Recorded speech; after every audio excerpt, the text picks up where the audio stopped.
Hola amigos, ¿cómo están? Bienvenidos como siempre a este encuentro que cada cierto tiempo tenemos con ustedes a través de Estudio 1051, hablando de temas de interés para todo el mundo: política, deportes, cultura, hogar, de todo hablamos, de tecnología y mucho más. No se olviden que este contenido es hecho con sentido para un público que queremos tener siempre consentido y mimado. Estamos, por supuesto, hoy para hablar sobre política, interés político en el país, en Venezuela. Hoy vamos a conversar con el diputado Rodolfo Sanz. Rodolfo Sanz, quien tiene diplomas, por llamarlo de alguna manera, reconocimientos, trayectoria en el mundo político. Yo conocí a Rodolfo cuando era concejal.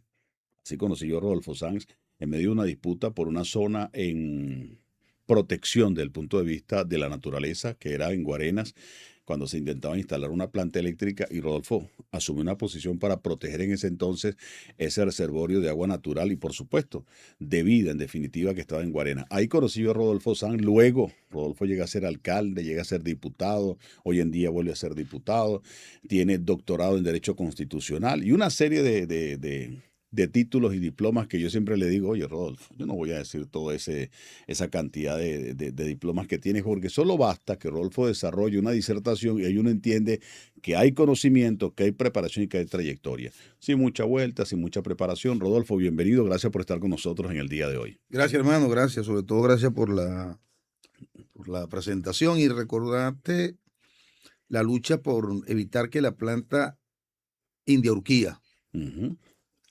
que la iba a armar la electricidad de Caracas en el río Curupao, era concejal, Sí.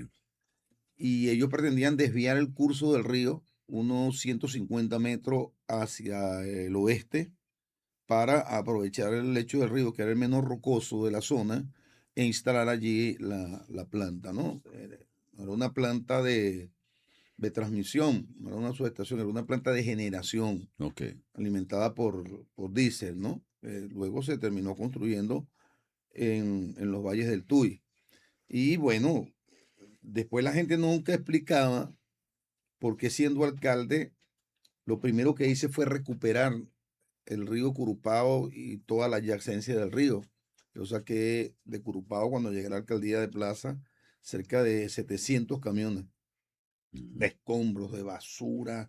Ordené la práctica de la santería en la zona aledaña al río. Sembré plátano allí. Y luego, siendo alcalde, tenía que protegerlo y Exacto. cuidarlo. Eso fue lo que hice. Exactamente. Bueno, Rodolfo, ya voy a hablar de lo que es el tema político. Hay tantas cosas de las que hablar, tantas cosas. Yo te había dicho que quería hablar también porque el mes que estamos grabando en junio es se celebra el Día del Abogado, Día del Periodista, el Sí. Día de una serie de cosas. Además, el Día de la Parranda de San Pedro y San Juan. ¿Tú crees que el San Pedro de Guaranas es Guatire? De los dos municipios, es de Ok. Guarenas y Guatire, porque algunos dicen que la Hacienda del Carmen estaba justo en el límite, ¿no? Ujú. Otros dicen que estaba del lado del municipio, lo que hoy es municipio Plaza, de Guarena. Otros tienen que es de Guatire. Yo, para resolver el conflicto, como se celebran en ambas poblaciones, yo creo que es de Guarenas y Guatire. Es el San Pedro de Guarenas y de Guatire. Aunque justo es reconocerlo, en Guatire la tradición se afianzó con mucho más fuerza Ok. y se convirtió en el fenómeno de masas que mm, en Guarena hubo. Solo la familia Núñez, de verdad que ha sido, con un esfuerzo encomiable, mantuvo la tradición. De alcalde yo creé las escuelitas de San Pedro, yo creé un programa que se llamó El San Pedro va a las escuelas. Hicimos un gran esfuerzo, se lo reconocen los sanpedreños de Guarena, pero hay que reconocer que en Guatire es una manifestación cultural, mágico-religiosa, con una fuerza muchísimo, muchísimo mayor. Pues se arraigó más en Guatire, es un fenómeno más de masa de Guatire. Tenemos que seguir haciendo esfuerzo en Guarenas Ujú. para, digamos, alcanzar el nivel que ha tenido, el nivel y el impacto que ha tenido la celebración de San Pedro y San Juan en el municipio Zamora, pues aquí en Guatire. Pero yo creo que mantener la competencia de si nació en Guarena o nació en Guatire no es sana, no es Ujú. sana. Bueno, Rodolfo, y también hablar de esa otras etapas de Rodolfo, otra etapa de Rodolfo. Jugaste perinola, jugaste currufío, volaste papagayo, te bañaste en río, juegas dominó, juegas truco, ajileica, galaburra. ¿Qué haces tú? Mira, ¿qué hacía? Porque ya alguna cosa no la hago, ¿no? ¿Qué hice? Tú sabes que yo vivía aquí en Caja de Agua. Ajá, en Guatire. Cuando nuestra familia se vino de Barlovento después del terremoto, yo chiquitico, ¿Por qué el guatireño le llama un tanque caja de agua?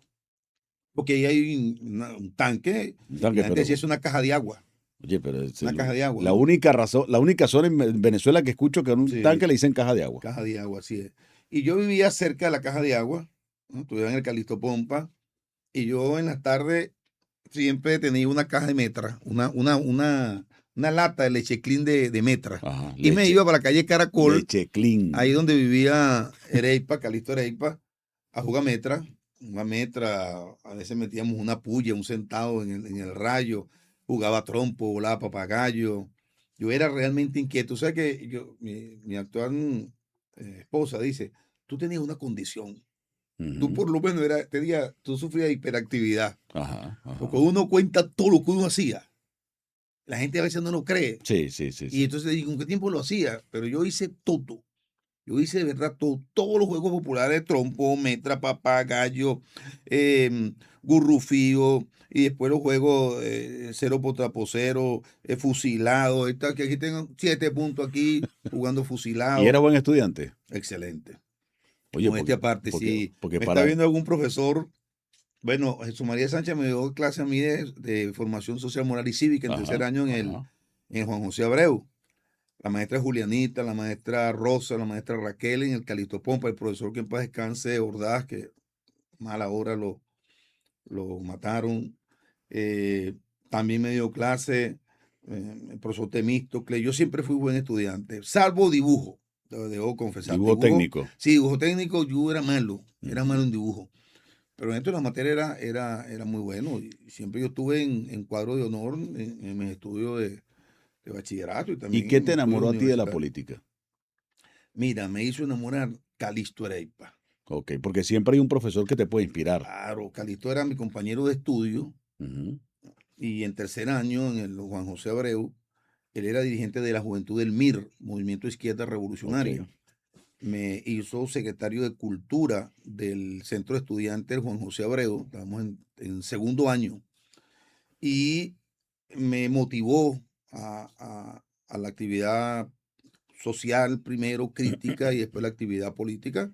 Fui militante de la Juventud del MIR. Cuando se el tercer año, vamos a la Escuela Técnica Industrial a Rubén González. Ereipa muere, lamentablemente, ahogado en una laguna aquí la de Valle Arriba. Ujú. La de Valle Arriba, él no sabía nadar, fue allá con sus hermanos, unos amigos, se lanzó a la laguna allí, bueno, y se quedó abajo en las Atrapado, algas, exacto. en el fango, y murió. A mí me tocó asumir la presidencia de la Asamblea de Delegados de la Escuela Técnica Industrial Rubén González, que la tenía Calixto Ereipa, y de ahí me convertí en un dirigente, digamos, político del MIR primero, después otra organización, y abracé la política. A mí me terminó de convencer, cuando estábamos bombardeando el Palacio de la Moneda en el año Ajá. 73, Radio Continente transmitió la información y dijo, en este momento aviones de combate sobrevuelan y bombardean el Palacio Presidencial de la Moneda para la rendición del presidente Salvador Allende. Yo le pregunté a mi abuela, que fue la que me crió, abuela, ¿y por qué van a matar a ese presidente? ¿Lo van a tumbar? Mi abuela me dijo, hijo, y que porque defiende a los pobres. Ujú. Y yo le dije, abuela, y porque defiende a los pobres tienen que matarlo, tienen que tumbarlo. Los aviones van a tirar bombas para donde él está. Bueno, mi hijo, así es la vida. Los varios meses después, yo tenía un primo llamado Carlos Silva, que en paz descanse, periodista, licenciado en comunicación social de la Central, que había vivido la época de la renovación universitaria en Venezuela, que fue el viento que sopló desde el Mayo francés, años 68, 69, que es el movimiento crítico de estudiantes de Francia, y él era de una orientación política anarquista. Él leía Ok. mucho a los anarquistas, Bakunin, también leía los utópicos, y me llevó, recuerdo, del Partido Obrero Troquista Posadista de la Cuarta Internacional Comunista de Argentina, un folleto con la biografía de Marx, uno con la biografía de Lenin. Lo devoré, lo leí, le pregunté a él y me interesó el estudio del pensamiento marxista, ¿no? Y del leninismo. Después, escudriñando el discurso de Allende, escudriñando la carta que el Che le envió a Fidel cuando se fue de Cuba hacia Bolivia. Esos 4 documentos marcaron ya mi orientación de hombre de izquierda. Pues. Ok, Desde ok. ahí, toda la vida fui de izquierda. Fui siempre un luchador social, dirigente estudiantil, dirigente vecinal, eh, colaborador del movimiento obrero. Estuve por Oriente dirigiendo trabajo estudiantil 2 años por Huiria, Carúpano, por toda esa zona. Después milité en organizaciones clandestinas, en fin, pues ahí me hice político y abracé desde ese tiempo el pensamiento de izquierda y sobre todo el pensamiento marxista. Y yo, a la edad que tengo y con la trayectoria política que he tenido, digo con mucho orgullo, yo sigo siendo un hombre de izquierda y sigo siendo un pensador marxista. Ok, Rodolfo, hoy en día hay que hablar forzosamente de la situación Venezuela. Lo que pasó el 3 de enero, hay que analizarlo. Y uno tiene imaginación o uno ve algunos rasgos. Dice, bueno, ¿qué pasó en Venezuela el 3 de enero? Más allá de que se violó la soberanía y se sigue violando, podría decirse así, se sigue agrediendo la soberanía de Venezuela. ¿Está de acuerdo Rodolfo Sala en que estamos en un proceso de un país que está siendo tutelado por una potencia extranjera? Mira, para entender lo que ocurrió el 3 en Venezuela, 3 de enero, hay que entender lo que pasa en el mundo.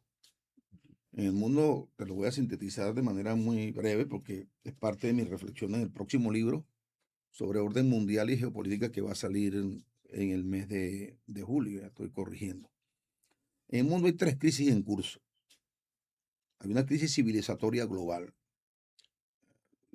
La especie humana y todas las civilizaciones que la especie humana conformó en su evolución en las distintas latitudes de este planeta, ya no puede seguir viviendo como ha vivido en los últimos 500 años. Ujú. ¿Cómo ha vivido? Destruyendo la naturaleza, haciendo guerras permanentes destructivas de una civilización contra otras, imponiendo el modelo de una supuesta civilización universal, la civilización euroamericana, a todos los pueblos del mundo, y con un sistema económico capitalista basado en el afán de lucro, en la explotación intensiva de los recursos naturales, porque ya la naturaleza nos mostró en el cambio climático cuáles son los límites de esa forma de vida. Ujú. Hay científicos que dicen que ya traspasamos el umbral del no retorno Ya no retorno, y exacto. que lo que hagamos de aquí en adelante no servirá para Ujú. corregir los efectos devastadores del cambio climático. Por eso Elon Musk, por ejemplo, ahora bimillonario del mundo, ya llegó a más de $1 billón en su fortuna personal, dice que al planeta Tierra le quedan 300 años.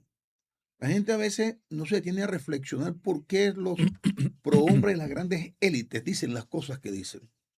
Eso inspira mucho en el físico teórico Steve Hawking, uno de los hombres que más estudió el tema de los agujeros negros, que murió de la llamada enfermedad de las neuronas, atrofiamiento de su sistema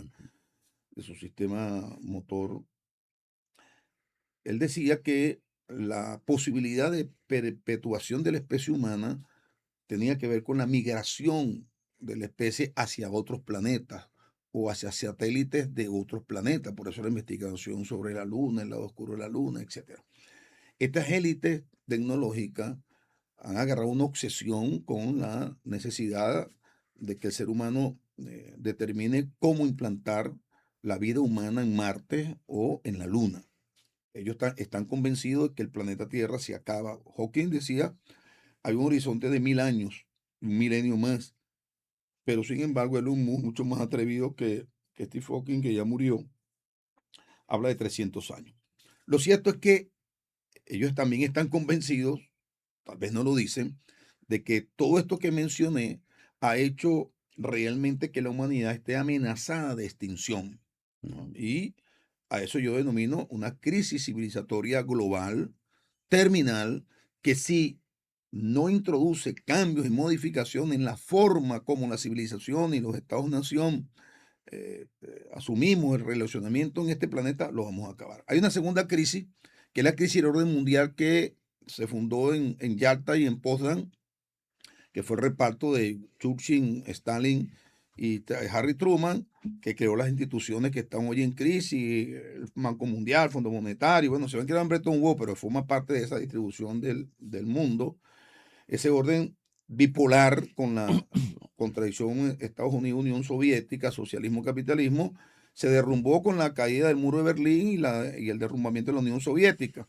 Vino un orden unipolar que a mi juicio duró 10 años y entró también en crisis porque Estados Unidos no puede creer que va a gobernar el mundo con su hegemonía solitaria, unipolar, porque la evolución de otros actores globales ha cambiado las correlaciones de fuerza del mundo. Te pongo un solo ejemplo. En 45, casi hasta el 60, finales del 60, dos potencias tenían armas nucleares, que eran la Unión Soviética y Estados Unidos. Estados Unidos. Hoy tiene armas nucleares Corea del Norte, Corea del Sur, Israel, Pakistán, Turquía, China. Se democratizó algo que es tenebroso. El arma de destrucción masiva más espeluznante de la historia humana. La gente no tiene idea de lo que es el arma nuclear. 6 kilogramos en una bomba de plutonio prácticamente mató 70.000 personas sobre Hiroshima. 6 kilogramos es la masa crítica de la bomba hecha con plutonio que se lanzó sobre Hiroshima, sin mencionar la que se lanzó sobre Nagasaki, ¿no? 6 kilogramos. A mí ha sido el descubrimiento más brillante de la especie humana, pero además el más tenebroso y más destructivo. Bueno, todo el mundo tiene armas nucleares pues, en el planeta. Entonces hay una crisis de ese orden que no puede sostenerse por la hegemonía unipolar que pugna por transformarse en un orden multipolar, pero hay una crisis mucho más grave que converge con las dos anteriores, que es la crisis de la hegemonía unipolar estadounidense, del dominio estadounidense sobre el planeta. ¿Entiendes? Entonces, esa crisis es lo que ha desencadenado la guerra contra China, la confrontación contra China, dado que Estados Unidos no le puede ganar esa guerra a China, tecnológica, científica, es la que ha promovido para golpear a China la guerra contra Irán, para cortarle el suministro energético y la penetración de China por la ruta de la seda hacia el centro de Asia y hacia Europa, y ha promovido también la guerra de la OTAN contra Rusia en territorio de Ucrania. Tú me dirás, bueno, ¿y qué tiene todo que ver con nosotros? Ah, bueno. ¿Qué está como telón de fondo de la crisis de la hegemonía americana? El desequilibrio energético que se ha producido hoy en el mundo y la competencia tecnológica. Ambas cosas van de la mano. ¿Cuál desequilibrio que ha generado China? China controla hoy el 80% de los minerales críticos, estratégicos, verbigracia, tierras raras, fundamentales para la construcción de armas de destrucción masiva, para cohetes, para misiles hipersónicos, para celulares, para microchips, semiconductores, para todos los componentes de las llamadas tecnologías disruptivas modernas que definen en este siglo la configuración de un nuevo modo tecnológico, porque como dijo Donald Trump, quien gane la carrera por el control de las tierras raras, gana la carrera por el control de los semiconductores, los microchips. Quien gane el control de los semiconductores y los microchips, gana la carrera de la inteligencia artificial. Quien gana la carrera de la inteligencia artificial, gana la carrera tecnológica global en esta primera mitad. Y el segundo es que Estados Unidos se ha venido quedando sin energía.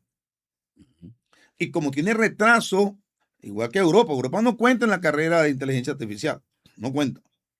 Pero Estados Unidos quiere avanzar en un proceso de reindustrialización, teniendo como elemento central la inteligencia artificial, por eso el proyecto Sparkgate ahí en Texas con todas estas élites tecnológicas, pero eso requiere aún de grandes volúmenes de energía, y ahí entra Venezuela.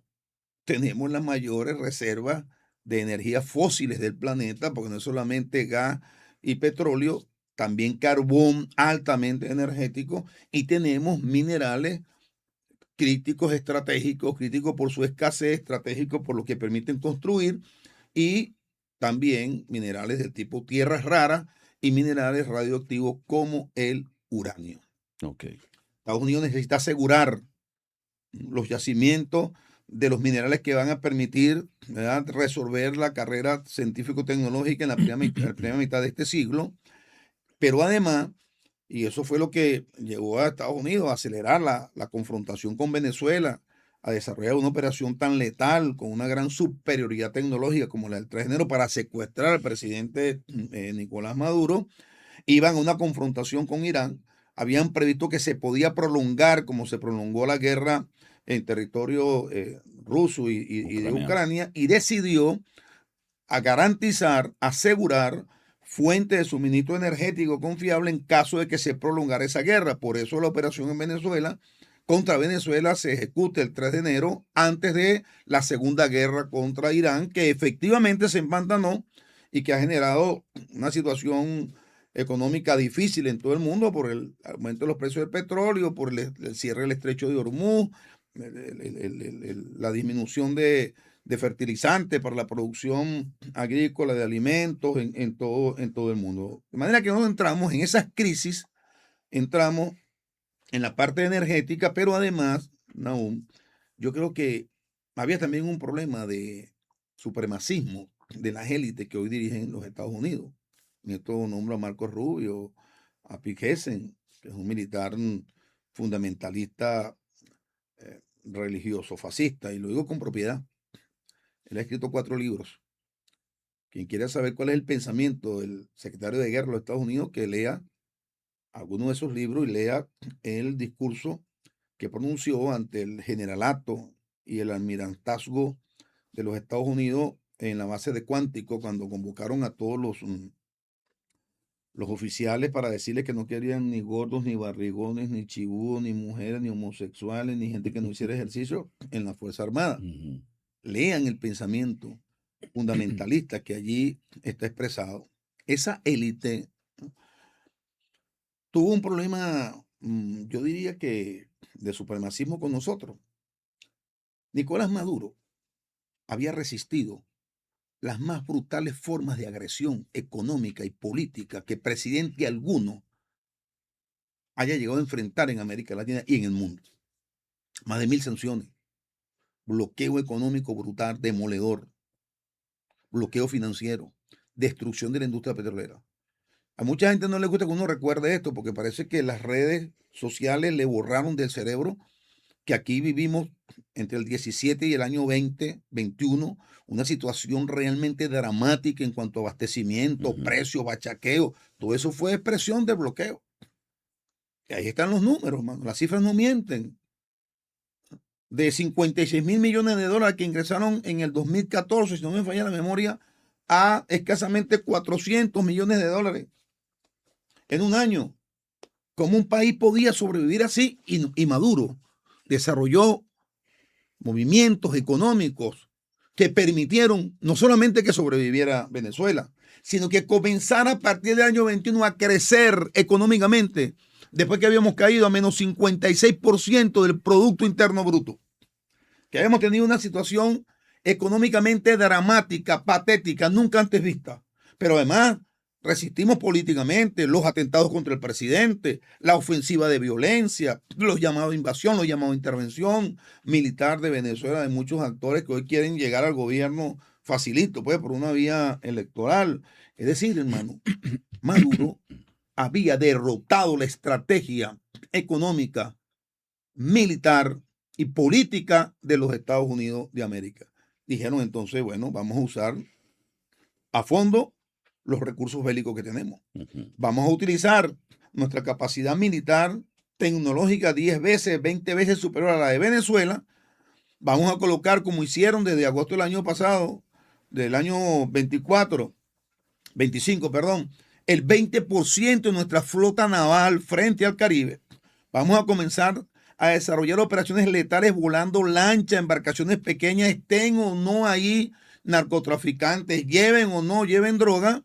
Y si eso no los atemoriza, si eso no los hace que se rindan, y Maduro no se atemorizó y no se rindió, usaron el recurso de una operación militar realmente letal, con una altísima capacidad tecnológica, con armas de inhibición de radar, de inhibición de armamento, digamos, electrónico, y bueno, secuestraron al presidente Maduro, mataron a más de 100 soldados, patriotas, entre cubanos y venezolanos, hirieron a más de 100, algunos de los cuales murieron, han ido muriendo personas que también fueron heridos en esa operación militar. Hay gente que no le gusta que uno eche este cuento, porque entonces uno se pone bajo sospecha, ¿no? Yo estoy narrando lo que fue la evolución de un conflicto, que es el resultado de una contradicción histórica, es el resultado de nosotros ser una nación independiente, una nación soberana,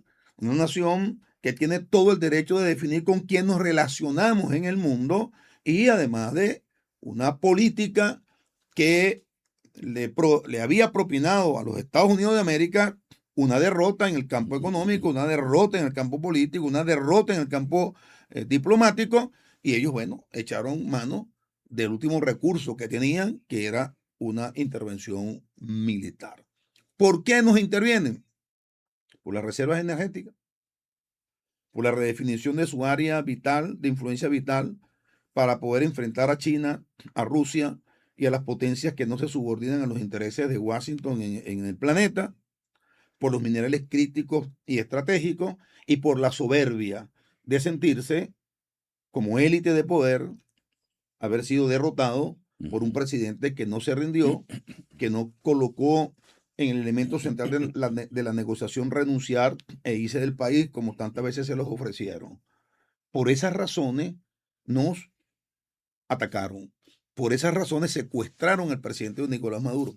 Esas acusaciones de narcotráfico, de usar armas para intervenir en Estados Unidos, eso es puro invento, hermano. Así fueron las armas de destrucción masiva contra Hussein. O sea, siempre hay un recurso, siempre hay un invento para justificar, ¿no?, las intervenciones de los Estados Unidos en todos los países de la Tierra y con gran poder de destrucción en América Latina. Recordemos Grenada, las últimas, pues recordemos Panamá. Ahora, estando secuestrado el presidente en los Estados Unidos, venía la audiencia este 30, se pospuso para el próximo mes de julio, a finales del próximo mes de julio. ¿Y cuál es mi apreciación con relación a eso? Para después entrar en cuál es la situación que tenemos hoy desde el punto de vista político.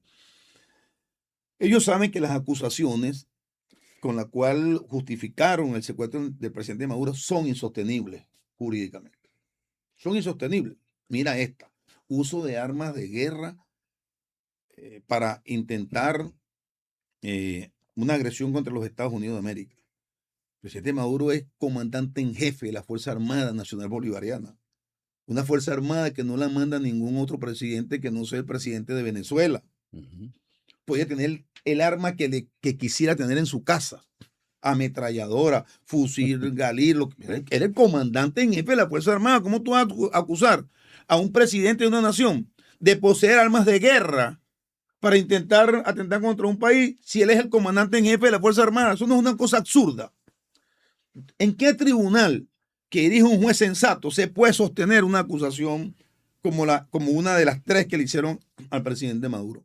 Las otras del narcotráfico se cayeron porque dijeron, no, el Tren de Aragua, el cártel de los Soles desapareció. Eso lo dijo el Departamento de Justicia. Que nunca existió. Que nunca existió. Y entonces, ¿con quién fue que se asoció el presidente Maduro para introducir cocaína en los Estados Unidos y para traficar cocaína hacia Estados Unidos y otras partes del mundo? Mentira, se les cayó. ¿Qué están haciendo ahora?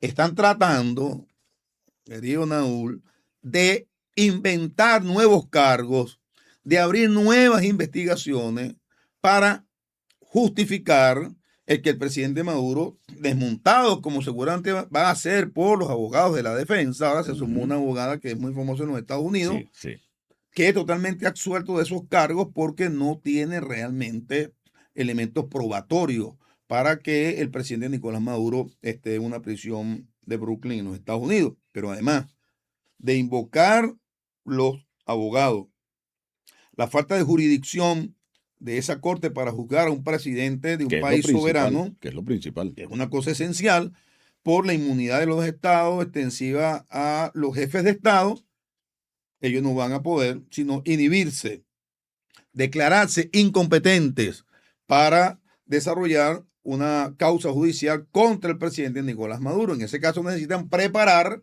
nuevas acusaciones. Recuerda que cuando Noriega pagó su condena en los Estados Unidos, al salir lo solicitó Francia porque tenía otras acusaciones. Exactamente. Lo enviaron a Francia, creo que vino a Panamá, lo mandaron a Panamá, después Panamá otra vez a Francia, pues estaba requerido por el gobierno de Francia y murió en prisión en Francia. Ese es el juego, pues, entre las potencias, ¿entiendes? Lo cual anula de todas, hermano, el derecho internacional, las normas de convivencia establecidas en la Carta de las Naciones Unidas, y eso forma parte de lo que te he dicho, de la crisis del orden mundial y de la crisis de hegemonía unipolar de los Estados Unidos, que solo ahora entiende en su nueva doctrina de seguridad y defensa que debe recomponerse a escala global, imponiendo una paz por la fuerza, imponiendo, entre comillas, una paz con los cañones, una paz con sus armas de destrucción masiva y su poderío militar y tecnológico. Eso fue lo que ocurrió y esa es la situación que hay hoy en cuanto a ese juicio amañado, juicio político, porque el presidente Maduro, yo sí lo digo, es un prisionero de guerra, porque fue secuestrado mediante una operación militar letal de una potencia como los Estados Unidos sobre el territorio de Venezuela y sobre la principal instalación militar de Venezuela, sí, que es el Fuerte Tiuna. Pero hoy en qué etapa estamos en Venezuela, okay, ¿en qué momento estamos en Venezuela? Porque te pregunto esto porque, ok, hay lapsos, Rodolfo. Sí. Aun cuando la Constitución no determina claramente qué pasa en estos casos, no está el presidente.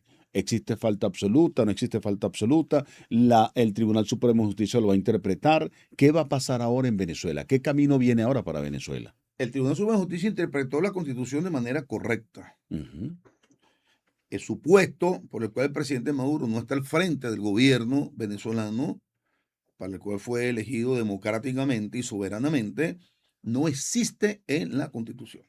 Ni la falta temporal ni la falta absoluta. Es realmente una ausencia forzosa, producto de una ocupación militar por parte de una potencia extranjera. De manera que no hay jurídicamente ningún argumento para, por ejemplo, decir que hay una declaratoria que debe hacerle a la Asamblea o debe hacerle al Tribunal Supremo de Justicia de ausencia absoluta del presidente, que solo puede producirse si hay la muerte o hay la renuncia del presidente. Eso nos mantiene en una situación desde el punto de vista jurídico, que para algunos puede ser de indefinición. Yo creo que no. Yo creo que no, porque al no existir esa causa sobrevenida, no existir en la Constitución, no está en la Constitución, lo que queda es, tal como hizo el Tribunal Supremo de Justicia, que la vicepresidenta, que es la que suple la ausencia del presidente, la ausencia temporal, asumiera el cargo de presidenta encargada, tal cual como se sentenció y tal cual como ha ocurrido. Okay. No destaquemos algo. Esto no es un juicio jurídico. Es un juicio político. Sí. Es un juicio político. Y si es un juicio político, no te olvides de algo. El derecho constitucional es política concentrada. Es política concentrada. Porque es la interpretación, querido amigo, del marco constitucional que rige todo el ordenamiento jurídico de una república, ¿no? La presidenta Désiré Rodríguez tiene todas las competencias atribuidas al presidente de la República en la Constitución, por eso fue investida como comandante en jefe de la Fuerza Armada Nacional Bolivariana, un acto muy hermoso que se hizo lo que fue en la Academia Militar de Venezuela, ¿no? Ahora, es importante para nosotros ver el desarrollo de los acontecimientos en esta audiencia del 30 de julio. Esa audiencia va a definir muchas cosas y va a definir cuál va a ser o va a seguir siendo la naturaleza del pretendido juicio contra el presidente Nicolás Maduro. Yo creo que ahí se van a desestimar, el juez va a desestimar los cargos anteriores y la fiscalía va a formular, es una hipótesis que yo tengo, unos nuevos cargos contra el presidente Maduro que seguramente van a seguir privándolo de su libertad y va a continuar Exacto. entonces por otro curso el juicio amañado, juicio a mi entender eminentemente político. ¿Cuál es nuestra relación con los Estados Unidos? Es una relación complicada, es una relación difícil, De allí la pregunta, es ¿estamos tutelados, sí o no? es una relación que yo no la califico como de tutelaje, Ok. no. Es una relación donde Estados Unidos intenta imponer su voluntad política al sistema de gobierno venezolano. Ciertamente, cada vez que declara algún funcionario, un alto funcionario de los Estados Unidos de América, quiere hacer entender que ellos son los que gobiernan Venezuela. Ujú. No, aquí no gobierna Estados Unidos. Aquí gobierna el Estado venezolano. Aquí gobierna la presidenta encargada, Desi Eloína Rodríguez Gómez, por decisión del Tribunal Supremo de Justicia. Nosotros hicimos un proceso de reforma de algunas leyes, Naún, porque era necesario hacerlo. Incluso nosotros algunos veníamos planteando antes de los acontecimientos del 3 de enero la necesidad de avanzar en una mayor apertura petrolera por razones obvias. No teníamos capacidad financiera para recuperar la destrucción que se había causado durante la guerra económica de la industria petrolera. No teníamos capital nacional.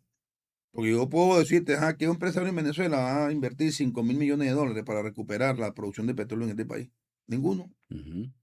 Los que aprovecharon de alguna manera la venta y compra de dólares, lo que hicieron fue sacar los dólares, muchos de esos grandes empresarios, para depositarlos afuera, pero no lo invierten aquí, ni en la industria petrolera, ni en ninguna de las industrias que ellos han tenido en Venezuela.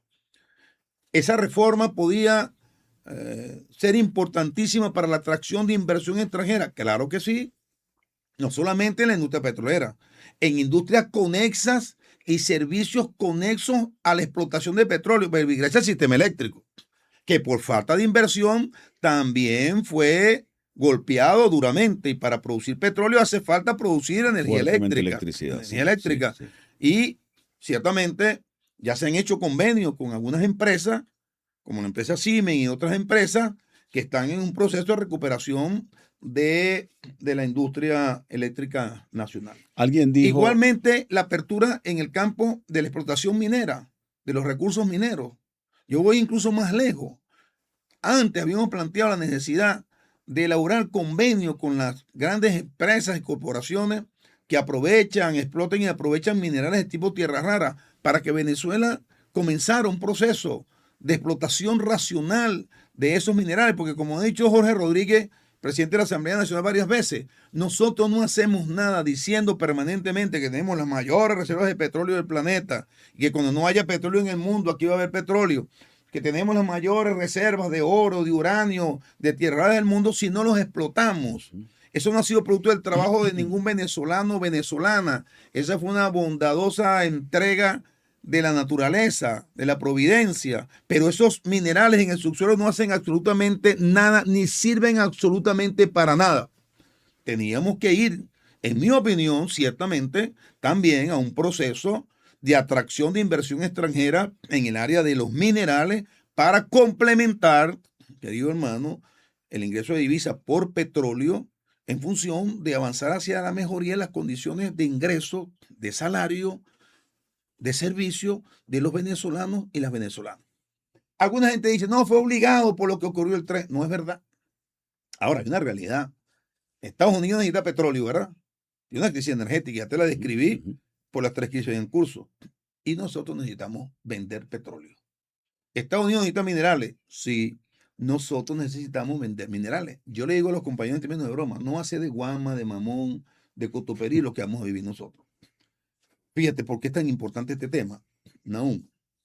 Porque nosotros hemos crecido desde el 21 hasta ahora a una tasa promedio del Producto Interno Bruto de 8 puntos interanual. Y eso nos ha permitido regresar al esquema del salario. Seguimos con los ingresos por la vía de los bonos. Eso nos ha permitido recuperar la calidad de vida totalmente que tuvimos durante el gobierno de Hugo Chávez, sobre todo los sectores populares y los sectores, como decimos, más de abajo. ¿Por qué? porque el desarrollo de las fuerzas productivas venezolanas, el desarrollo del aparato económico y industrial de Venezuela, no permite ahora un desarrollo productivo que pueda impactar la calidad de vida de los venezolanos y las venezolanas. Hace falta que un crecimiento de 7, 8 puntos del Producto Interno Bruto esté acompañado de 2,5 millones de barriles diarios de petróleo o de 3 millones de barriles de petróleo.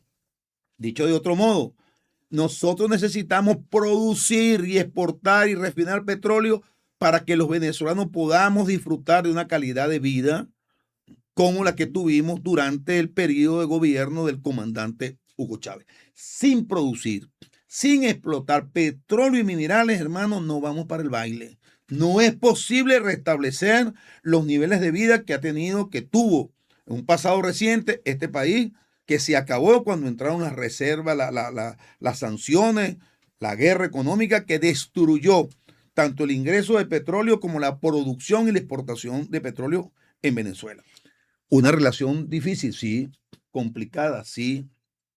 Una relación política que yo pudiera calificar de un frágil equilibrio político entre el gobierno venezolano, que sigue siendo el gobierno de la revolución, y el gobierno de los Estados Unidos de América. Sí.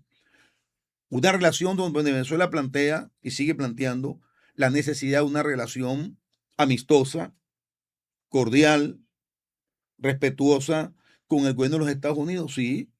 Una relación que ha permitido que vengan altos funcionarios de los Estados Unidos a Venezuela para conversar con las autoridades venezolanas en torno a la situación que tenemos, seguramente incluido la privación ilegítima e ilegal de libertad del presidente Nicolás Maduro, legítimo presidente de los venezolanos y las venezolanas, les guste o no a los sectores de la oposición radical, y el curso que va a seguir ese juicio político amañado en los Estados Unidos contra el presidente Nicolás Maduro. Ay, se me olvida siempre, disculpen las compañeras, es un error involuntario, y de la combatiente, la compañera Cilia Flores de Maduro. Sí, tenemos que hacerlo. Tenemos que hacerlo primero porque tenemos a nuestro presidente y su esposa secuestrados en los Estados Unidos. En segundo lugar, porque objetivamente evita las cosas con realismo, yo prefiero entendernos con los Estados Unidos que hacer una guerra contra los Estados Unidos. Claro, y es una realidad, es una realidad palpable. Nosotros tenemos que ver la política y la geopolítica aún de manera muy realista.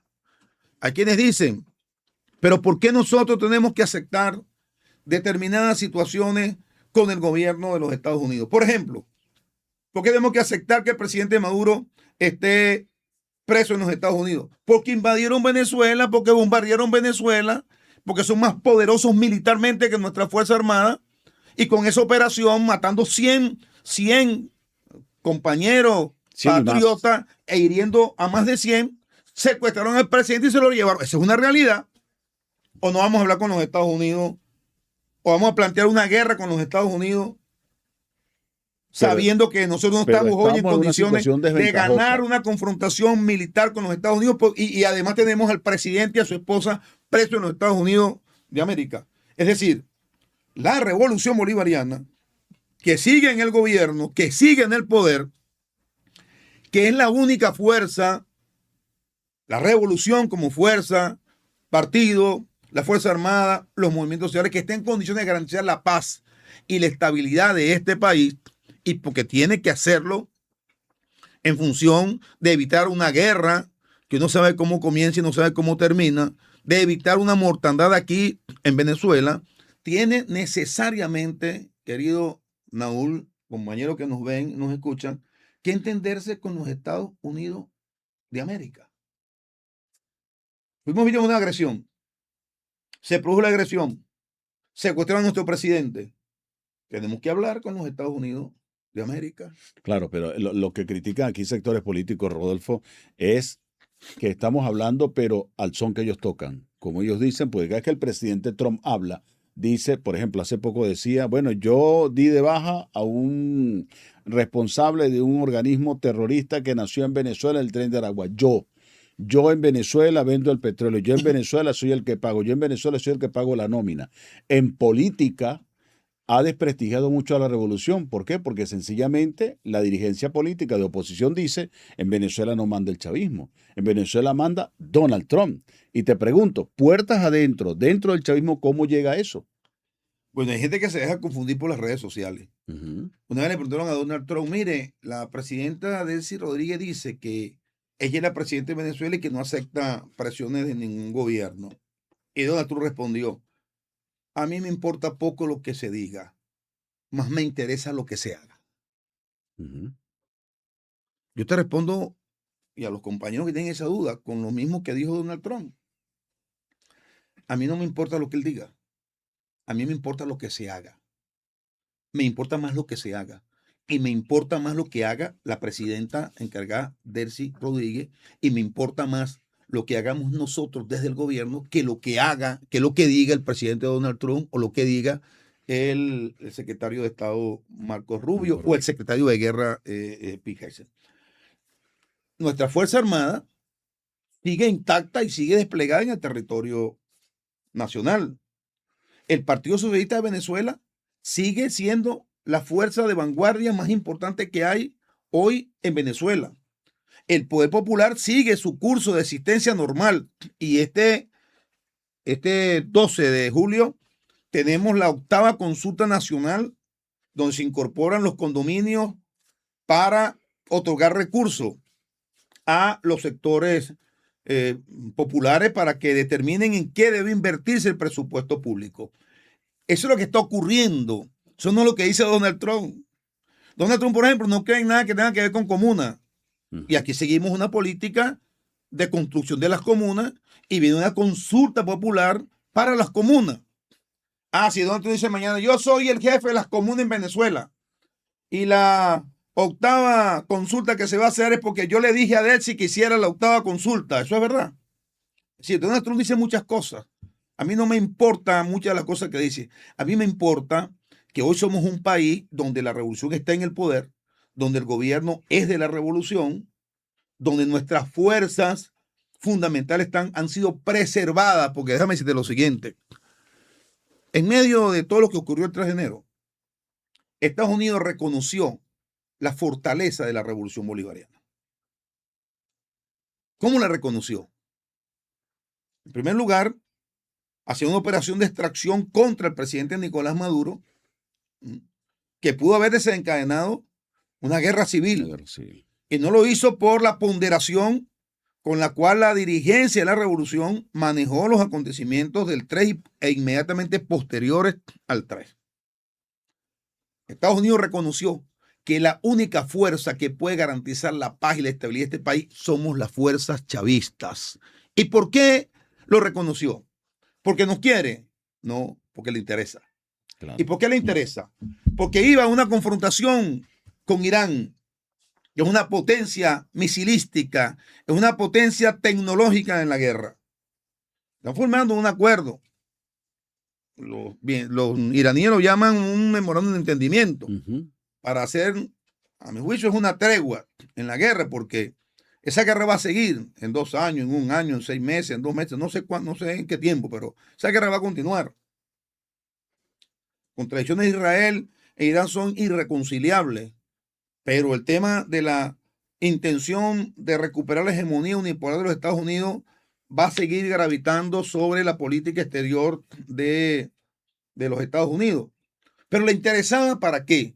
Para asegurar el suministro energético, dado que iba a una guerra contra una potencia misilística como Irán. ¿Le interesa a los Estados Unidos una guerra civil en Venezuela? ¿Le interesa a los Estados Unidos una declaratoria total de guerra popular en Venezuela contra intereses americanos? Yo creo que no le interesa. No. Yo creo que Estados Unidos sabe y entiende que en Venezuela hay potencial para el desarrollo de un conflicto armado si las tropas americanas ponen pie en tierra venezolana. Hombre, tierra en tierra. Pone pie en tierra venezolana. ¿A Estados Unidos les conviene eso? Yo creo que no. ¿A nosotros nos conviene eso? Yo creo que tampoco. Ahí hay un interés mutuo entre Estados Unidos y Venezuela. Sí lo hay. Esto hay que reconocerlo sin ningún tipo de plurito y hay que reconocerlo de manera objetiva. Que eso se da en medio de una agresión de la cual fue víctima Venezuela por la superioridad tecnológica y militar de los Estados Unidos. Sí, pero bueno, es una realidad que tenemos que administrar nosotros, pensando siempre como estadistas, como pensó Maduro. Aquí hubo momentos en que el atentado, por ejemplo, con los drones y otras situaciones, la Operación Gedeón, colocaron a este país al borde de una guerra civil. Los llamados alzamientos de los dirigentes de la oposición radical, que no quiero nombrar particularmente a ninguno. Y sin embargo, el presidente Maduro siempre tuvo un comportamiento de estadista. Evitó que el país se precipitara hacia una guerra civil. Nosotros debemos seguir con ese pensamiento del presidente Nicolás Maduro. Evitar hasta las últimas posibilidades, como decían los vietnamitas, hasta el límite, incluso el límite de la cobardía, el estallido de una guerra en Venezuela, evitarla, prevenirla y tratar de que el gobierno de los Estados Unidos entienda que Venezuela no fue quien le declaró la guerra a los Estados Unidos, que Venezuela nunca ha sido un país que se ha planteado desarrollar operaciones contra la seguridad nacional de los Estados Unidos. Ese fue un invento de Obama, que continuó Donald Trump, que continuó Biden primero y que continuó el presidente Donald Trump. Fue la Ellos deberían génesis, la convencerse génesis de de todo eso. esto. Fue la génesis de todo esto, la Ahora, justificación. nosotros seguimos nuestro curso. Nuestro gobierno sigue su curso normal. Vamos a un proceso de reingeniería del gobierno, pero hemos aprobado varias leyes que son importantísimas para la recuperación económica del país. Hemos planteado al mismo tiempo, aún en la relación, digamos, pacífica que tenemos con los Estados Unidos, la necesidad de que se termine de eliminar las sanciones. Las sanciones siguen intactas. Se han otorgado licencias para la explotación de petróleo y oro y para algunas operaciones financieras. Pero hay un conjunto de sanciones que la administración de Donald Trump no ha eliminado, que sigue empezando para la plena recuperación de la economía venezolana.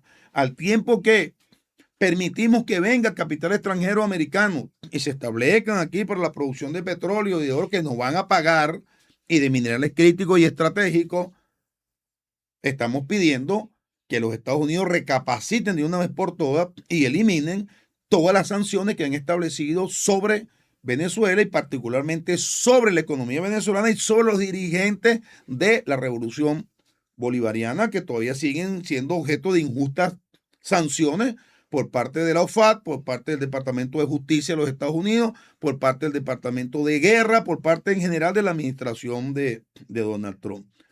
Nuestro principal objetivo es mantener la paz, es restablecer las relaciones de convivencia pacífica, soberanas y democráticas con el gobierno de los Estados Unidos y trabajar para la plena libertad del compañero presidente Nicolás Maduro y la compañera Cilia Flores de Maduro. Estados Unidos tiene intereses sobre Venezuela. A Estados Unidos le conviene la paz en Venezuela. A Estados Unidos le interesa y le conviene el suministro energético desde Venezuela. A nosotros nos interesa que esa energía, que esos minerales sean comprados por los Estados Unidos, sean pagados en su justo precio de mercado para sostener el desarrollo de nuestra economía y de nuestro país. Yo diría con Estados Unidos debemos ir a una relación, como dicen los chinos, ganar, ganar. Tres preguntas para que desarrolles tú, Rodolfo.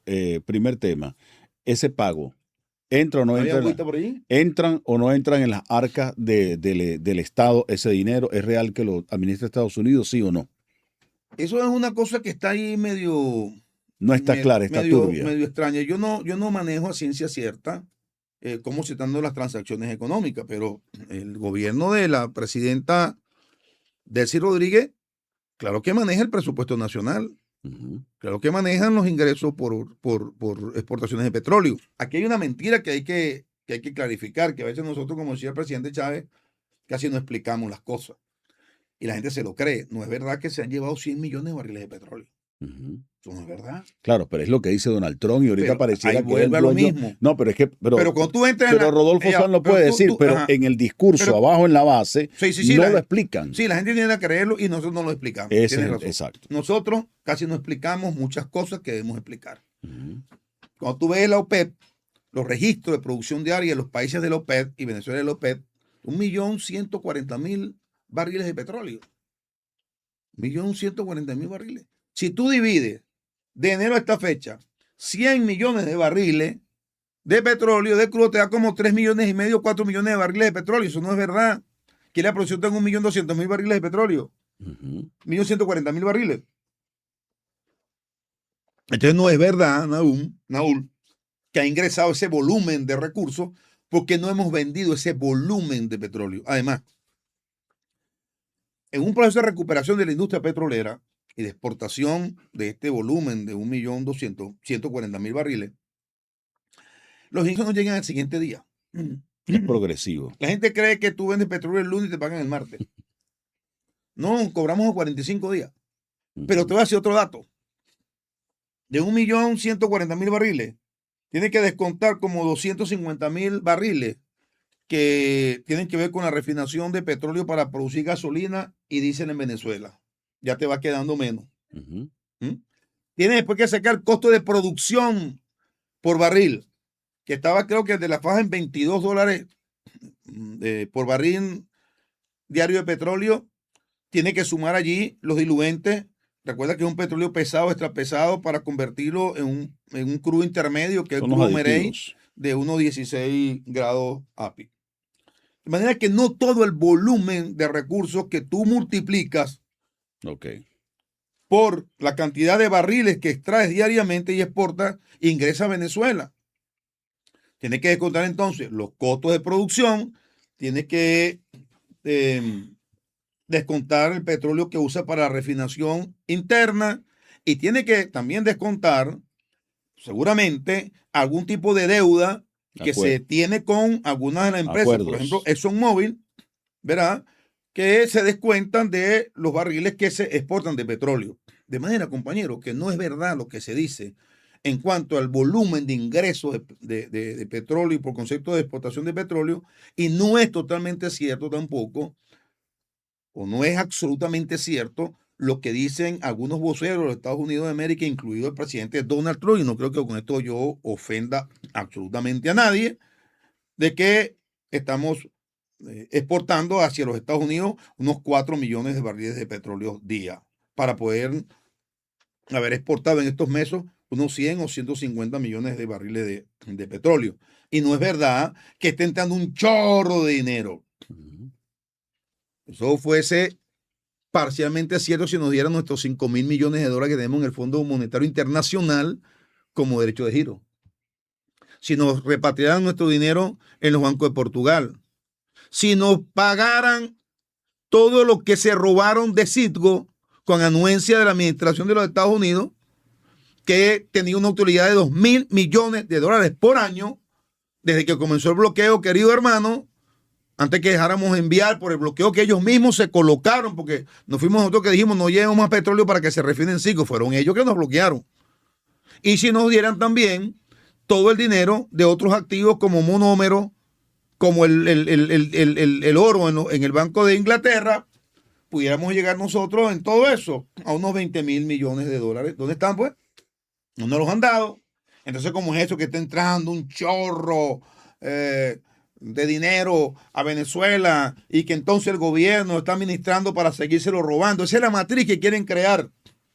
La matriz que quieren crear es que estamos ya nadando en petrodólares y que el gobierno de la presidenta Delcy Rodríguez no lo invierte para el pueblo, sino que hay un poco de ladrones robándose el dinero. Eso es mentira.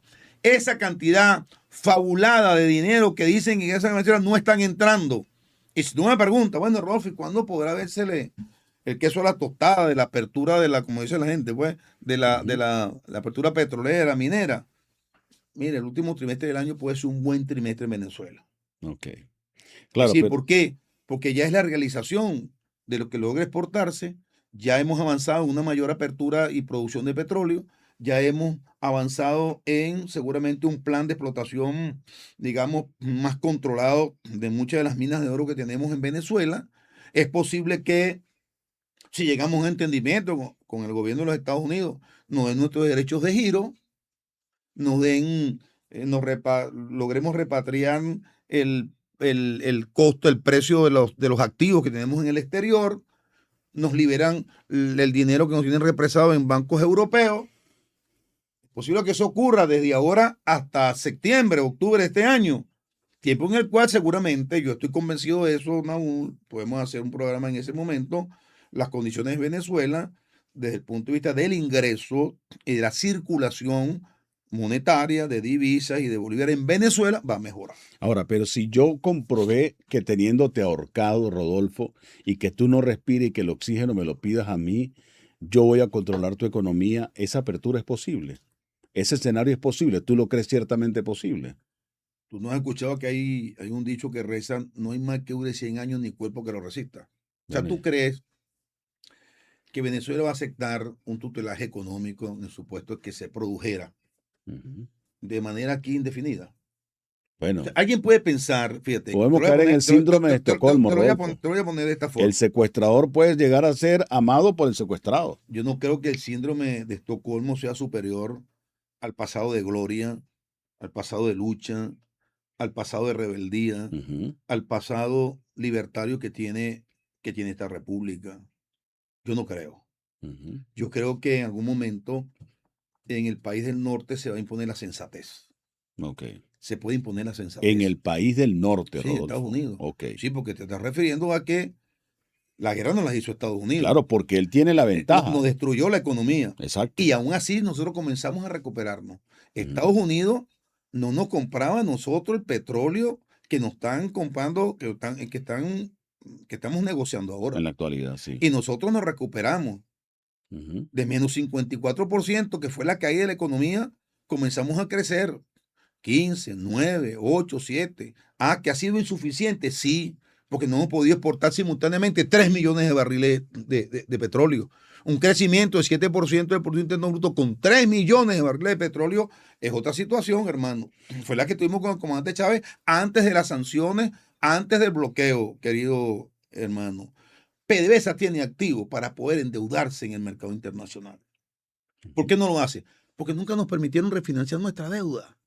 La claro. deuda Eso lo venezolana tiene dice son amarrados. 160 mil millones de dólares. Este país llegó a recibir con el comandante Chávez 96 mil millones de dólares en un año de ingreso. O sea, una deuda que para las reservas de petróleo y minerales de este país es una menudencia, es un pellizco sobre el cuerpo de un elefante En condiciones en normales. condiciones normales. Ujú, Y si la refinanciamos, tenemos capacidad para ir al mercado financiero internacional, pedir préstamos para financiar la recuperación de la industria petrolera, del sistema eléctrico y de toda la economía del país. Si nos lo permitieran, este país despega. Si nos quitan las sanciones, este país despega. Porque con las sanciones, con el bloqueo, con las medidas, crecimos económicamente, logramos recuperarnos económicamente. Aquí hay que hacer un reconocimiento a empresarios venezolanos que no se fueron del país, empresarios que realmente apostaron a Venezuela, porque muchos nos servimos solo del ingreso por recaudación de IVA e impuestos sobre la renta e impuestos diversos, porque no contábamos con ingresos externos por exportación de petróleo ni de minerales. Y tuvimos que hacerlo con el ingreso interno de la producción interna, no petrolera. Y crecimos. Imagínate ahora, con una apertura petrolera como la que estamos haciendo, si logramos recuperar la producción en 2 años y llevarla a 2 millones de barriles de petróleo, 2 años y medio, 3 años, a 2 millones y medio de barriles, este país va a volver a ser una nación próspera como lo fue con el presidente comandante Hugo Chávez, que administró la renta petrolera en función de los intereses nacionales y los que menos acceso habían tenido a la riqueza en este país. Hay gente que no quiere creerlo, pero yo lo voy a repetir hasta la saciedad. Fueron las sanciones, fue el brutal bloqueo, fue el cerco contra Venezuela, la principal y casi determinante causa de el empobrecimiento de la población venezolana, de la caída de la producción nacional.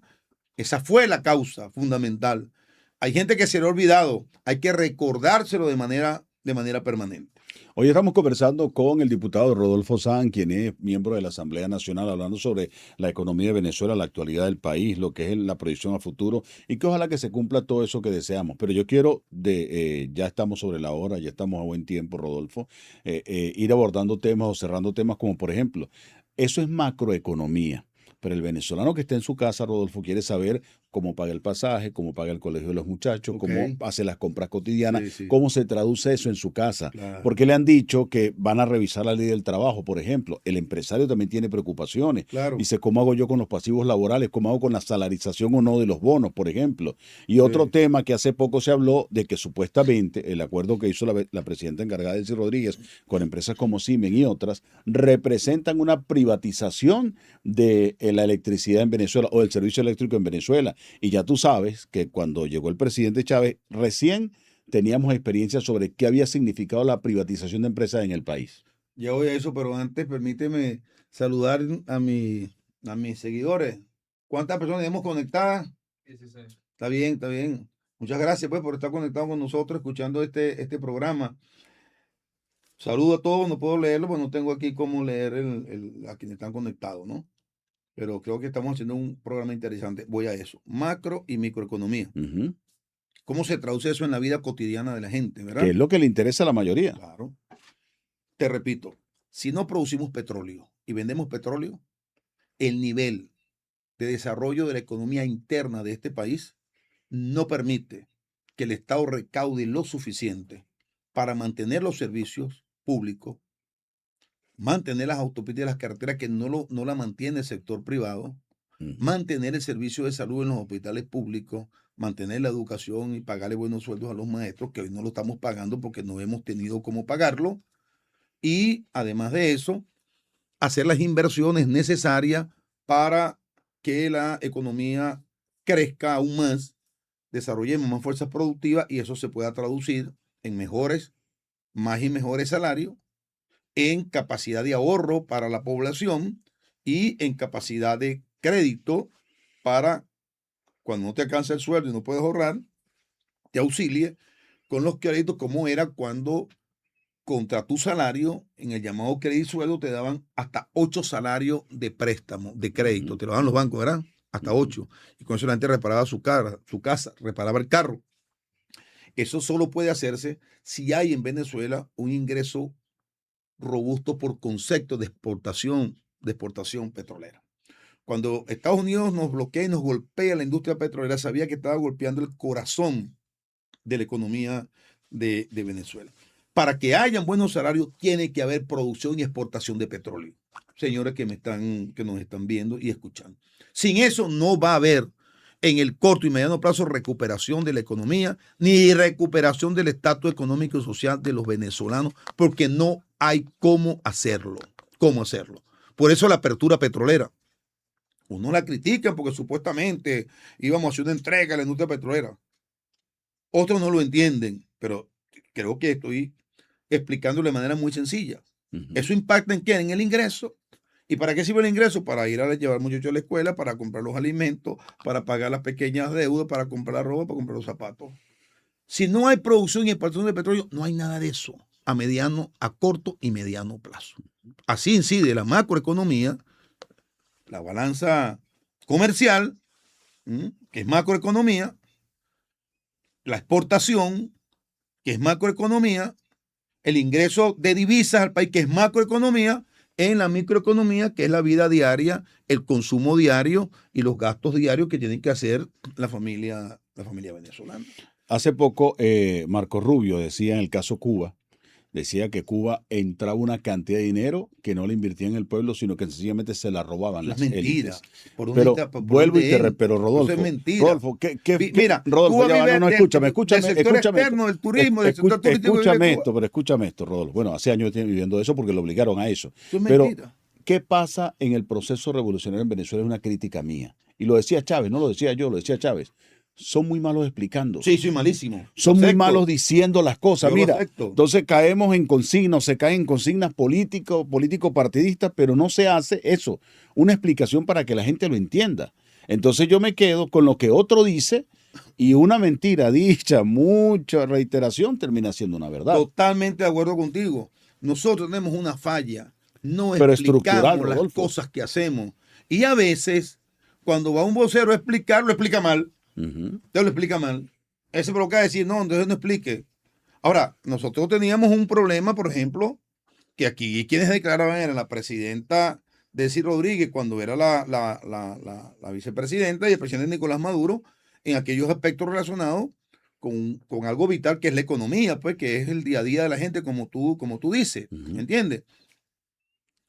Creo que los ministros, en mi opinión personal, no comprometo a la compañera presidenta Delcy Rodríguez, tienen que explicar lo que ocurre en su área. Tienen que explicar la cosa económica, tienen que explicar lo social. ¿Qué es lo que se está haciendo? Todavía tenemos deficiencia en eso. Muy Hay bien, que hacerlo. Y muy por eso bien. las mentiras que circulan en las redes sociales terminan configurando y reconfigurando el imaginario colectivo de la gente, ¿no? Se dice, bueno, están cediendo al chantaje de los empresarios. No, lo que estamos es entendiendo, Naúl quiere entrar en otro tema importante, es que este país necesita de verdad, yo así lo creo, yo soy seguidor del modelo económico chino, necesita una gran alianza de empresarios, trabajadores y el Estado. Una sinceración. Tenemos que sincerar la economía. Ujú. No es este programa para entrar en eso. Yo creo que nosotros, voy a usar un término, debemos resetear la economía venezolana. Hay que resetearla. Cuando se dice, vamos a eliminar las prestaciones sociales y dimos un debate sobre eso, yo creo que ese es un debate que hoy no tiene sentido. Ujú. Porque la pregunta es, ¿cuánto valen las prestaciones de los trabajadores? ¿O no es verdad que cuando tuvimos que resetear la economía, quitándole ceros a la moneda por la inflación que tuvimos y la depreciación monetaria, no se redujo el valor de las deudas de las prestaciones sociales de muchos trabajadores? Exacto. Y no es verdad que el gobierno del presidente Nicolás Maduro, en aquel programa de prosperidad económica del año 18, yo escribí 103 artículos, Naúm, desde el 2015 hasta el 2021. Aquel programa donde el presidente, además de permitir la libre circulación monetaria, que mucha gente se opuso, eliminó el control de cambio, que mucha gente se opuso. No había nada que cambiar. Y algunos querían que mantuviéramos el control de cambio. Exacto. Que no pusiéramos a circular el dólar cuando no había bolívares o cuando el bolívar no valía nada por la inflación de 239,000% a que llegó la economía de este país. Aquí desapareció la moneda.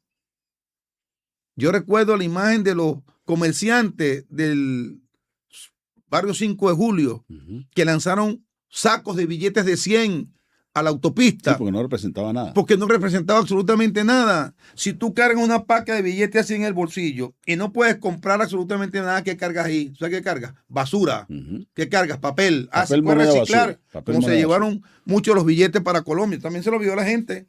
Ujú. Que era más caro imprimir un billete de 100, costaba 120 bolívares y el valor nominal facial eran 100 bolívares. Nos quedamos sin moneda. Nos quedamos sin moneda. Eso ocurrió, compañero, aquí en Venezuela. Eso se le ha borrado a la gente de la imagen de la cabeza. Nuestros ministros de Economía deberían recordarle eso a la gente. Deberían recordarle eso a los empresarios. Pero hubo empresarios que no se fueron. Te hago una pregunta. ¿Esos empresarios que se quedaron y residieron son enemigos de los trabajadores? Yo creo que no. El gobierno nacional del presidente Maduro asumió el pago de la nómina de las pequeñas empresas, algunas de las cuales con sus divisas importaban insumos para la producción nacional. Y el presidente, en una alianza sensata, en un momento como el que vivíamos, pagaba la nómina. Yo no sé si está pagando todavía. Pagaba la nómina de esas empresas pequeñas. Algunos decían que eso era neoliberalismo. Pero si no hacíamos eso y esas empresas terminaban de quebrar, ¿quién pagaba más las consecuencias? ¿Los trabajadores o el dueño de la empresa? La peor consecuencia era para los trabajadores que viven de un salario, de un ingreso. Seguramente el empresario tenía algún patrimonio personal que podía negociarlo para seguir sobreviviendo. Entonces, en ese periodo se crearon condiciones para una alianza Estado, sector privado y sector de los trabajadores. Yo dije, discutir el tema de las prestaciones sociales en solitario, sin discutir el tema de un reseteo global de la economía, es un error. Eso es como discutir el tema del salario solo, sin discutir las prestaciones, sin discutir los precios de los productos, sin discutir la tasa de ganancia, sin discutir el desarrollo de la macroeconomía para que contribuya a que se genere un circuito virtuoso en la economía. Tú no puedes discutir los problemas en la economía de manera aislada. Sí. Tienes que discutirlo de manera sistémica. Por eso yo dije, la forma como se planteó la discusión, y algunos voceros de nuestro gobierno opinaron sobre eso de las prestaciones sociales, fue incorrecta. No debió plantearse así y no debe plantearse así. Debe plantearse de manera sistémica, mediante, a mi juicio, de una visión que planteé. Yo sí creo que tenemos que hacerlo, podemos hacer más adelante un programa para eso, en qué creo yo que hay que resetear la economía global venezolana en esta nueva fase, porque lo otro que hay que admitir, Naúl, si estamos en un nuevo momento político, si estamos en una nueva fase económica, política y económica. Sí, lo que ocurrió el 3 no fue cualquier cosa. Lo que ocurrió el 3 nos obliga a nosotros a repensarnos. Nos obliga a resetearnos algunas cosas que no vamos a entrar en este momento pero es que en el todavía, programa. pero es que podemos todavía, plantearlo después. Y en la economía, yo creo el que estamos reseteo, todavía, en mi opinión, es un reseteo necesario. como en el boxeo, te dieron un golpe en el primer round y llevas por el round 7 y no has recuperado el primer round todavía de aquel golpe que nos dieron el mes de enero, el primer mes. Y te lo digo porque cuando yo decía que iba a hablar contigo, una señora en la panadería, señora Marisol, no se me olvida, me dijo a mí, ya que hablar con Rodolfo. Y así mismo Rodolfo te habló claro. Dejen de hablar tanta paja. Y por ejemplo, me diga, ¿cómo es que yo voy al mercado de la hollada y me quieren cotizar lo que compro a 1.200 bolívares el dólar, por ejemplo? ¿Dónde, yo puedo decirlo aquí, pues esto es un podcast, dónde coño está el Sunde en esos casos que no me acompaña a mí y que yo tengo que pagar 1.200 en el mercado del cementerio? Me decía, pregúntale a Rodolfo si va al mercado, el cementerio no la hollada, si él va al cementerio de la hollada, al mercado de la hollada a comprar. Y eso pasa en todo, Rodolfo. Entonces, esa economía, me quiere decir, va, si ha ido para allá a comprar pero esa cosas. Economía menuda es lo que digamos, molesta al venezolano ahorita. Sí. Coño, que tú sales ahí y $7. Si me lo pagas en divisas son $7. Si me lo pagas a veces son tantos. Si no, me lo... Ese es el tema, cómo desde la Asamblea Nacional y desde el Ejecutivo Nacional se le puede decir al venezolano, cálmate, mira, que en 6 meses, en 1 año, en 2 años, en 3 años, esta vaina se va a estabilizar.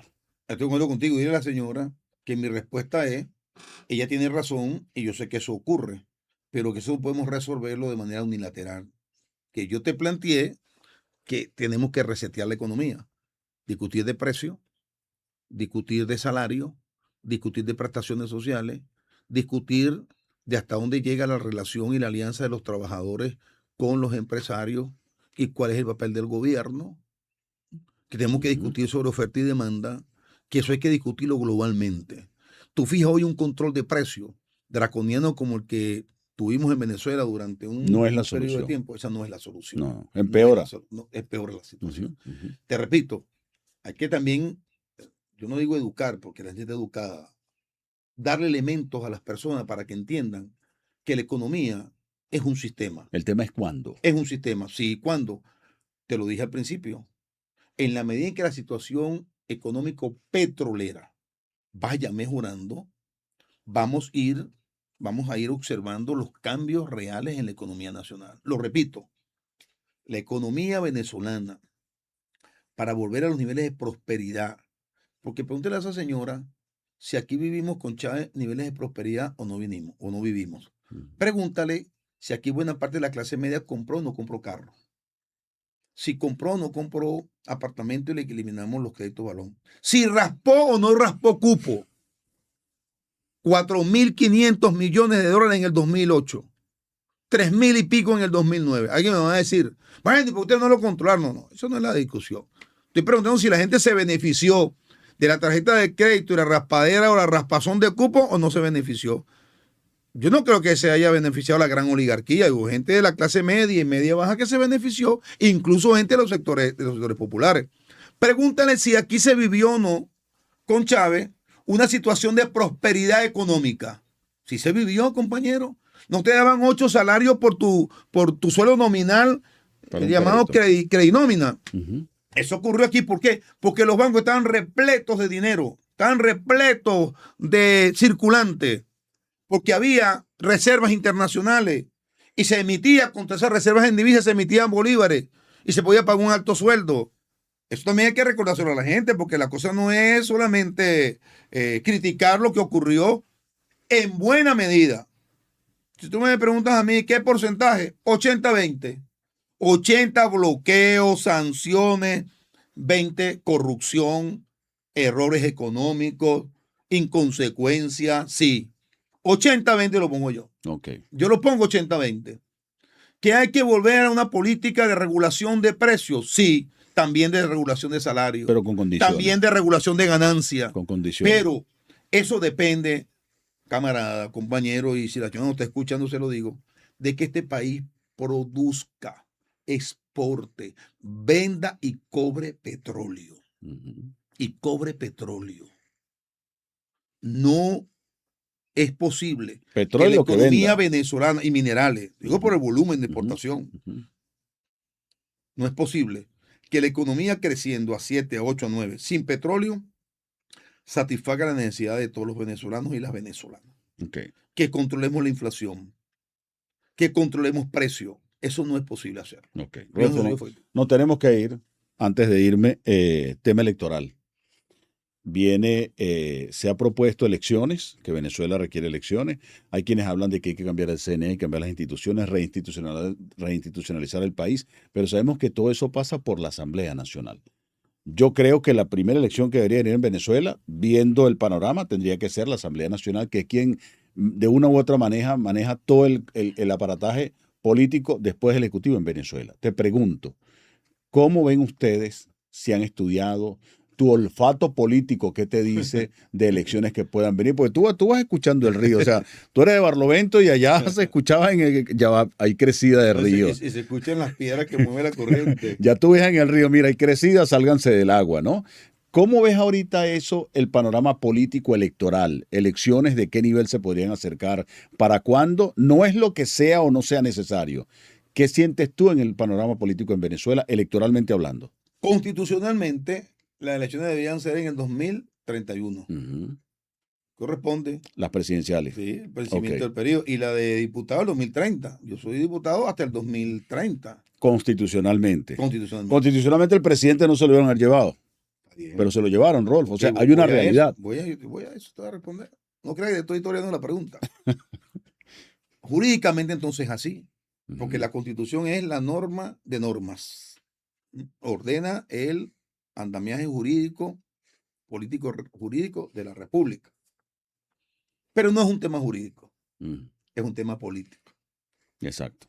Como es un tema político, depende de decisiones políticas, de la evolución de los acontecimientos políticos, qué pasa, entre otras cosas, por saber, tener certeza de cuál va a ser la suerte que va a seguir el presidente legítimo de Venezuela, que sigue siendo Nicolás Maduro Moro. Okay. Estamos en principio. Que va a depender de la evolución de las relaciones políticas, diplomáticas entre los Estados Unidos de América y la República Bolivariana de Venezuela.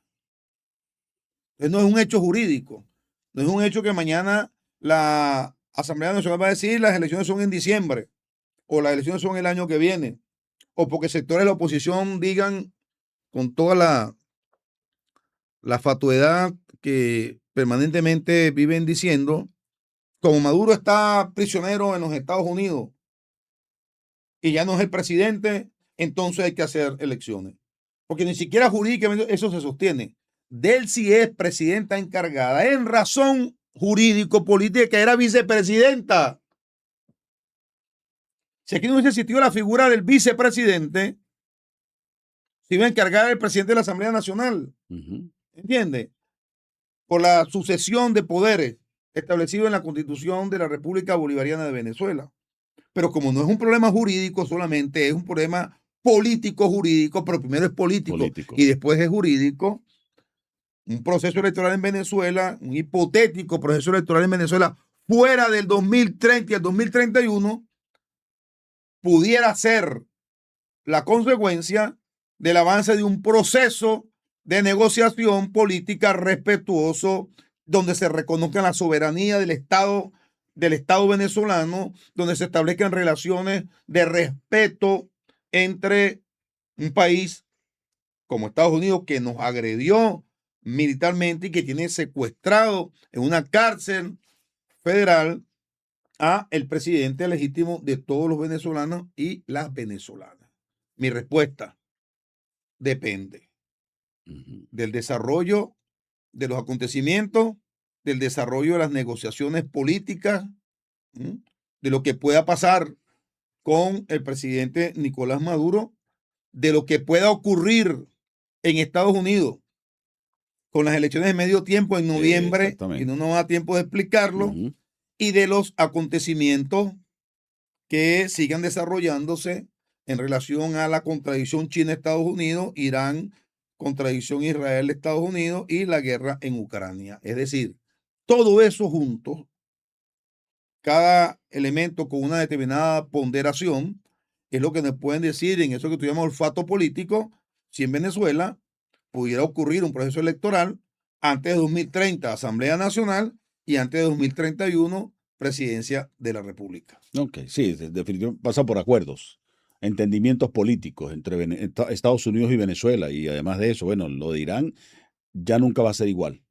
Ya eso sentó un precedente y esa situación cambió y es una bomba latente que va a pasar ahí siempre. Eso no se va a resolver de la noche a la mañana, así haya un presunto acuerdo. Así es. Y por supuesto, la elección en medio tiempo habría que desarrollar mucho sobre el tema también. El cambio de gobierno, que ya en un periodo no muy lejano también se va a presentar en Estados Unidos. ¿Qué corriente viene en Claro. Estados Unidos? Pudiéramos hacer un programa antes de las elecciones de noviembre, Ujú. podemos hacer otro, pero para que le digamos a la gente cuál creemos nosotros que va a ser el resultado y qué cambios pudieran venir con uno u otro resultado en esas elecciones del Senado y con la Cámara de Representantes de Estados Unidos, para que Ujú. la gente lo entienda. Las elecciones de medio tiempo son la renovación completa del Senado estadounidense y de, creo que es el 60% de la Cámara de Diputados, pues de la Cámara de Ujú. Representantes Ujú. en los Estados Unidos, que define la correlación de fuerza de los partidos más importantes de Estados Unidos, pues el Partido Conservador y el Partido Republicano. Ustedes saben que Trump fue electo en las filas del Partido Republicano, que ha tenido resistencia de parte de muchos senadores, una buena parte de senadores del Partido Demócrata en los Estados Unidos. No, bueno, y además de eso, la importancia de que en Venezuela se instituya constitucionalmente la figura del vicepresidente como fórmula electoral, que no sea una designación del presidente, sino que forme parte de una fórmula para que estas cosas, que seguramente no se deberían repetir más nunca en la historia democrática en Venezuela, de que se llevaron el presidente y bueno, el que él designó es el Sí. vicepresidente. Claro, pero eso implicaría modificar la Claro, claro, constitución. claro, un En tema otros estructural, países un se tema eligen en la misma estructural. fórmula presidente y Exacto. vicepresidente, como en Ecuador, por Es el ejemplo, pues, deber ser, como en Colombia, por en ejemplo. Colombia, Oye, por que cierto, son antes de electos. irnos, Rodolfo, antes de publicar esto, ya se habrá dado la segunda ronda electoral, creo. Si se habrá dado Sí, la el segunda ronda domingo, electoral, que este esto domingo, se va a publicar después el domingo. Vamos a ver si, ¿qué dices tú de aquí a allá? yo creo que gana Cepeda. Recuerda Cepeda, que Petro ganó en la segunda vuelta. sí. Petro no ganó en la primera vuelta, ¿no? Porque le ha hecho mucho daño De la Espriella, a ¿qué la te estrella, le ha parece? hecho mucho daño esa invocación a Trump. O sea, es un promileísmo, Sí, pero le ha siguiendo hecho el camino de daño y Milei. las encuestas no reflejan que él pudiera estar ganando, necesita ganar con el 51%, 50 más 51%. 1. Ujú. Y da la impresión, ahora dejó de hablar de su relación con Donald Trump y lo que Donald Trump va a ayudar a Colombia porque midieron y eso no le hizo bien. Porque los colombianos dicen, bueno, pues entonces Donald Trump va a gobernar en América Latina de verdad, ¿verdad? Ujú. Se va a meter en las elecciones de Colombia y va a imponer este presidente y después se va a meter en la de Brasil Ujú. como planteó el tema en las de Milei y también en Honduras. No, eso no. Es decir, se está jugando con candela. Es Sí, lo que yo sí. te decía, pues. Es decir, puede más eso que el pasado de lucha, de resistencia, de historia, digamos, de dignidad de los pueblos que libertó Bolívar. Eso tiene un límite, hermano. Ok. Eso tiene un límite. Lo tuvo en el pasado, en varias épocas históricas. Y a Estados Unidos no le interesa entrar en guerra con varios países de América Latina. No sé con qué poder, pues. De manera simultánea, Estados Unidos puede hacerle la guerra a 10 países, a 15 países, no Bueno, sé, sin, pues. sin No, embargo, no sé cómo, pues, de sin verdad, embargo, el caso de ¿no? Venezuela demuestra que hubo una reflexión porque no se impuso un gobierno en Venezuela. Claro. No se vino, bueno, quito a este y pongo a aquel, como que se midió en tiempo real Reconocieron la la realidad. fortaleza Sí. que representa histórica y políticamente el chavismo. Sabían que a quien colocaran no tenía la legitimidad, no tenía la legitimidad, no tenía la aceptación del pueblo para dirigir un gobierno con estabilidad Ujú, política y sin que eso generara una guerra civil. Esa es la verdad. ujú. Esa es la verdad. Y esa es una fortaleza importante política y social del chavismo, como movimiento histórico, como movimiento político y como fuerza que aún después de lo que pasó el 3 de enero mantiene el poder y mantiene el ejercicio del gobierno en Venezuela, más allá de las declaraciones de voceros estadounidenses, más allá, y voy a emplear un término para que vean que soy objetivo en eso, de algunas concesiones que hayamos podido hacer o que podamos hacer. Ok. Porque en una negociación tú haces concesiones y tu adversario hace Y concesiones. así deben verse. Así tiene que verse, de Ujú. manera objetiva, porque siempre juega más de uno en política. Uno no juega solo sobre el tablero. Eso para uno es más sincero en Uno no juega política. solo en el tablero. Hay Yo lo concesiones que hay que digo, dar. exacto, yo lo digo sin plurito, porque yo no Ujú. estoy como político para engañar a nadie. Que no es una capitulación tampoco. En política hay negociación. Ujú, Y en la negociación las partes ceden. Las partes ganan una cosa y dejan de ganar otra. ujú, No puede ser un juego suma cero, donde lo que yo gano lo pierdes tú totalmente. No, ujú. debe ser un juego suma variable. Yo gano algunas cosas y tú ganas otras. Yo gano en un Exactamente. espacio y tú ganas en otro espacio. Debe ser un juego suma variable y no un juego suma cero. La revolución hoy está jugando un juego suma variable y no puede jugar un juego suma cero. No Ujú. puede. Y es muy dinámico ese juego suma variable, muy Así. dinámico. Rodolfo, no seas abusador, porque sé que tú eres abusador. 2 minutos, Perú, las elecciones en Perú. Bueno, se veía, ¿no? Ujú. Se veía y hay que cuidarse de que eso no pase en Colombia. Ok, De que no pase en Colombia. bueno. Mm. Y Perú tiene una historia que lamentablemente no ha podido tener estabilidad gubernamental, de ejecutivo. Ha sido una rotación increíble porque la herramienta el Congreso la tiene. Y si no me gustó, lo quité y lo quité y lo cambié y lo cambié. Imagínate, el país se mantiene, que Sí, son las cosas locas dentro de lo que es la economía de un país. sí. Se mantiene con toda serie de cambios inexplicables que tiene Perú. Rodolfo, gracias por haber estado con nosotros en el día de No, hoy. gracias a ti por invitarme a tu programa. Creo que hemos hecho una buena conversación. Dios quiera que quienes te sintonizan, que hayan escuchado lo que aquí hemos conversado, tengan una idea un poco más clara, ¿no? Si Ujú, no la tenían, de algunos aspectos que son importantes. Un momento difícil, complicado, complejo, que vive no solamente Venezuela, la humanidad toda. ujú. Esto no es un consuelo, pero la realidad de Venezuela forma parte de la realidad global. No escapamos a la crisis civilizatoria, no escapamos a la crisis del orden global mundial de la posguerra, no escapamos a la situación de la confrontación China-Estados Unidos, China, Irán. Irán, Estados Unidos, Rusia, Estados Unidos. Nosotros querramos o no, aún vamos a jugar en ese tablero porque tenemos las mayores reservas energéticas de este planeta y porque hemos sido un pivote geopolítico importante Sí. en la lucha de los pueblos de América Latina y el Caribe.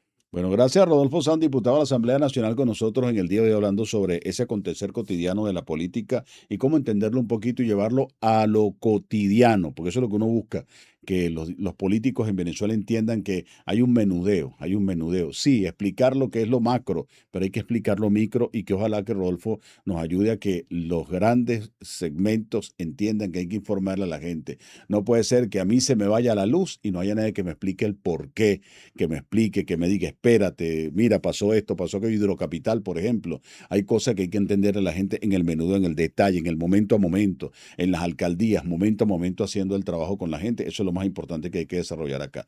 Amigos, hasta la próxima. Gracias por estar con nosotros. Ya saben, en nuestro canal de YouTube estará esta programación, Estudio 1051. Suscríbase, active la campanita de notificación y pendiente de nuestros avances en YouTube y en TikTok sobre la programación de Estudio 1051. Será hasta la próxima.